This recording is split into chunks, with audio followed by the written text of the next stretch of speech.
Okay. So, good afternoon. Thank you for meeting with me. No problem. So, we're going to go over your lesson on slope. Okay. So, based on your lesson, what were some highlights that you think? Some highlights I think about it, because it was a review, I like the fact that I could show them how slope can be represented in different forms. So that they can see that just from looking on a coordinate plane, they can see that by looking at the slope and determining if it's positive or negative, whether it's a rise or a run, or sink or swim, or if it is in an equation, how to that they can identify it by the variable used and the place in the equation.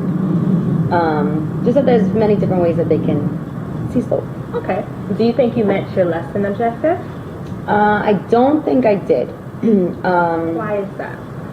Don't think I did because a lot of the students I don't feel mastered the concept. Can you give me some more details on that? Well, the class that you happen to observe is one after lunch. So that alone, any classes that I've had dealing with after lunch seems to be very hard to get them back on task and focused again. So that's a little bit of it. That class also being after lunch, it also has a lot of behavioral issues. Yeah. And yeah, as you could see, there's a lot of behavioral issues in there. There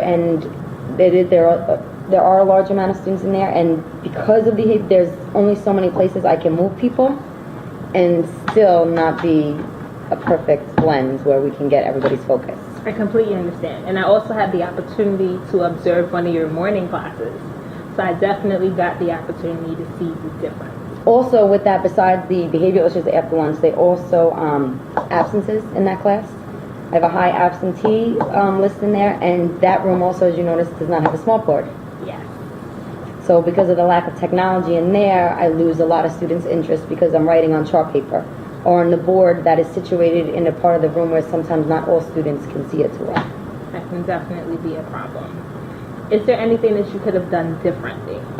Of course. Minus the behavior issues. Yeah, minus the behavior issues. They're definitely, I mean, every day after I teach something, I always look back and make notes to see what I would change for next year and to try to make it better.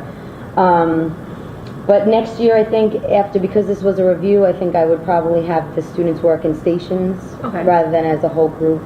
Can you tell me some more about that?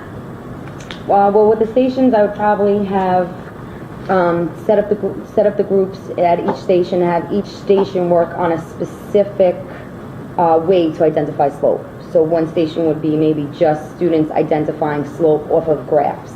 Okay. And then another might be having them read them strictly off of equations.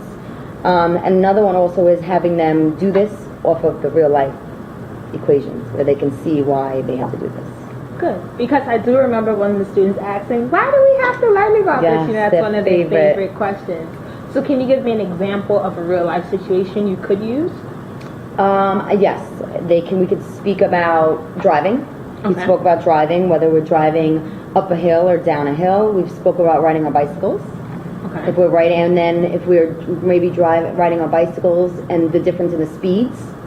So the bicycle would be, even though we'd still be moving in a positive direction, it might have a less of a slant because the speeds would be different. Car would get there a lot faster. Also roofing, the lines of a roof.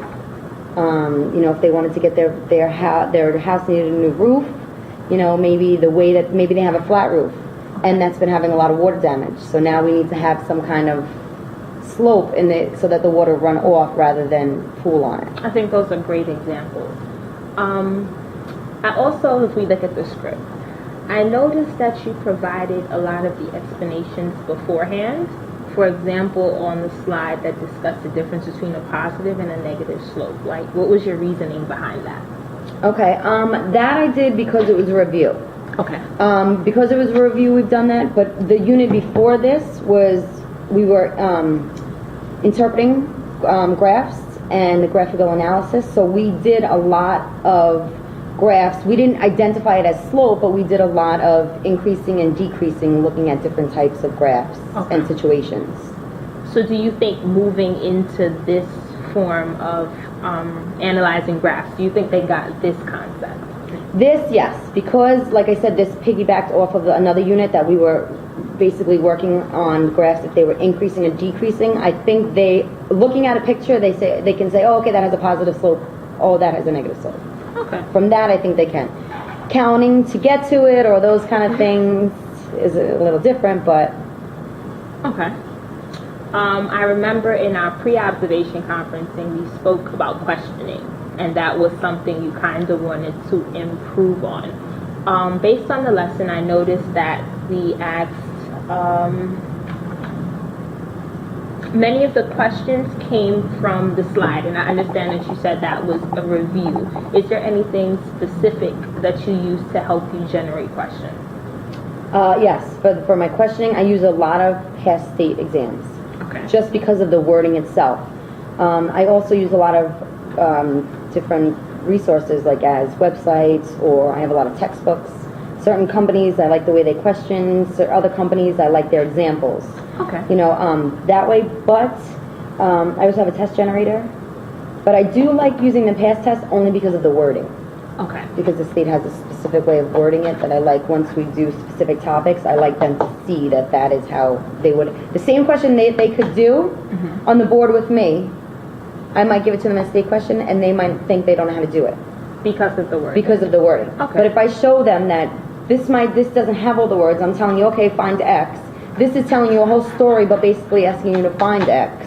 Okay. That they see that they can do it. There is a correlation. It's just a matter of reading the question. Have you tried incorporating more examples where they have story-like scenarios versus just, the shorter Yes, answers? I definitely have. And how has that worked out? Not very well. Only because then they have to read. You know how they feel about that? Yeah. First of all, it's math. They don't want to read. It's math. I have them do a lot of writing. They don't want to do the writing either because it's math. Okay. They also don't want to do math because they're never going to use it, and they hate it, so why are we going to do that either? But is there a way that you think you can frame the questioning so they don't look at it as, oh, she wants me to read in math? Like, what are some ways that you think we can get them to buy in to the story idea? I guess I try to make them so that they can relate to them. Okay. That is usually the best. If I am going to do word problems, I use names, depending on the period, I use names from the kids in that period. Okay. And depending on the topic, like, I won't talk about, since we're in, the Bronx, I won't talk about going to the beach and this and that. I might talk about, I walk to the train and this and that, and just use concepts that they can understand and relate to. Okay. A lot of the stories and different things that I find online are things that they just can't relate to. So that on top of language barriers or different things, it doesn't help. Have you heard of the Bloom taxonomy model? Yes. Questioning. Have you ever used it? Yes. But it's tough sometimes. Like, there are many things that I know you should do and should incorporate that you think should just be common sense, and then sometimes when you're in the classroom and certain situations arise, forget. No, it's something that happens. But I know that is something that I've always wanted to work on, is questioning. Like, even now, like, I try to say a lot of why. Okay. If they give me a question, I say, okay, well, why? To try to make them open up a little more. Because if we look, for example, here at some of the levels of Bloom taxonomy, if you see the top levels usually show application. So as I was sitting here thinking about the storyline, the story types of questions that they ask, I was thinking maybe we can do more of an application. So give them the stories, and then incorporating, the real life examples you want to use. We can have students, tell them, for example, maybe you're working for a construction company and they need you to design this. That way, they still have the math aspect of it, but it's more higher critical thinking, and they have that application. Like, it's something they need to do in order to get it versus the regular test questions they're accustomed to getting. I agree. So overall, I thought the lesson was really great. And our next step from this would be to create what's called a growth plan. Okay. So you spoke about the fact that you wanted to work in questioning. You have some good ideas as well as resources that you use. So I think we should work on incorporating more higher level questioning as well as more application where they can feel like they're a part and they're actually, working on Or maybe comes have up them with it. try to create the stories, Oh, that would be good. and then having maybe them try to create them for another group. That may So this way actually be there. a good exercise. So that's actually what we'll work on for our growth plan. Okay. So the next time I'll sit with you and I observe a lesson, we would be looking for those types of questions where the kids actually take more ownership of the learning and they get to work out the different problems that they want to use. I would love for them to take more ownership. Would love that. Yes, so that will be the end of our conference. It was nice meeting with you. And, Thank you very much. I we'll appreciate your continue help. working together. Okay. Thank you.